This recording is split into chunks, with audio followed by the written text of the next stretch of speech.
Ivory Towers The Crew released last year in December for Xbox One, PS4, PC, and oddly enough, Xbox 360. If you were one of the few players to experience it at launch, then The Crew didn't offer much by way of compelling visuals. The game's anti-aliasing solution was extremely poor, textures were buggy for the most part, and that's not counting the numerous glitches, connection issues, and terrible gameplay aspects that dogged it. Sure, the developer improved things over time, but there didn't really seem much reason to recommend The Crew as an open-world online racing game, especially when there were plenty of better-looking, offline racers to be had. That was until Ubisoft announced The Crew Wild Run at this year's E3. This isn't your simple yearly content update. Wild Run significantly overhauls the original game's visuals, with Ivory Tower opting for a full physically based rendering pipeline and introducing a range of other visual improvements. What makes Wild Run so different? Using physically based rendering, the game relies on physics, material types, and how light behaves in different situations, both through diffusion and reflection, to essentially make objects, characters, and environments look more realistic. For instance, the way light behaves with a car's hood will be different from how, say, it behaves with the car's windshield.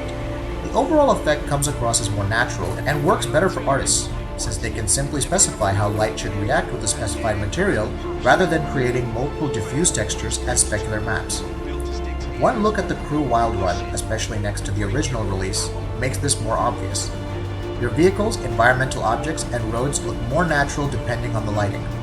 Whether you're awash in bright sunlight or simply racing against the backdrop of a setting sun, you'll notice the light interacting with the environment and your racer in different ways. It's apparent in the chrome reflections on your vehicle, the subtle refractions when light interacts with puddles, or the dull shadows cast by rocky structures as you speed by. The Crew wasn't always like this though. The game shipped on PS4 and Xbox One, running at 1080p resolution and 30 frames per second, with minimal frame rate drops experienced at times. The PC version won out by supporting 60 FPS, but along with its poor AA solution, which resulted in plenty of jaggies, The Crew used a very weird implementation for depth of field. Lower resolution textures would often come across as either blocky or even blurred out. If you didn't know better, you'd swear The Crew was stuck between the previous and current generation of consoles. With The Crew Wild Run, Ivory Tower is clearly focused on the current generation. Along with a physically based rendering pipeline, Wild Run introduces dynamic weather to the mix. This is an especially good addition to the game's focus on outdoor off-road racing. However, even the physics and handling for cars has been changed up, making vehicles easier to handle. Racing in the rain, much like in Forza Motorsport 6, is a more dynamic affair and causes you to change up your steering, braking, and overall strategies. The post-processing AA is far better this time around, and though the jaggies have been reduced, they're not completely gone. Texture quality is relatively the same, but the PBR pipeline makes everything look drastically different from before. To top it off, there's no performance downside in switching to PBR. Frame rate performance is very stable throughout. Ivory Tower seems to have improved the texture streaming, with next to no pop-in for objects and faster loading times for textures. Not everything is amazing though.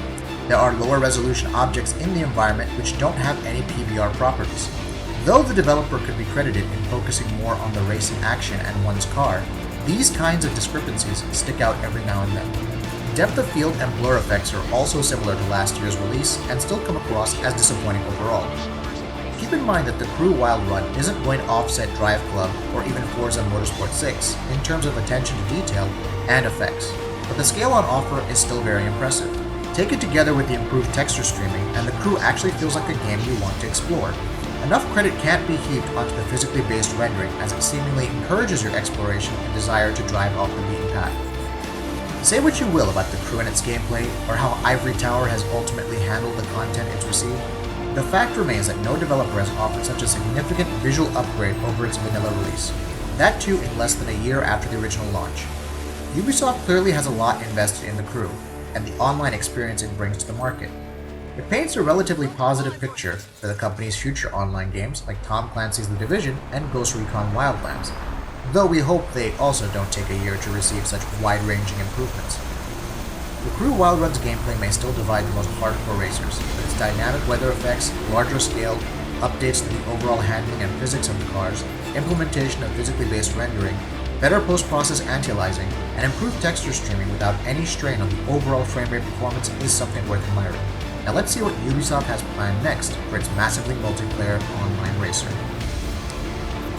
If you like what we're doing, please go ahead and click that subscribe button. See you soon!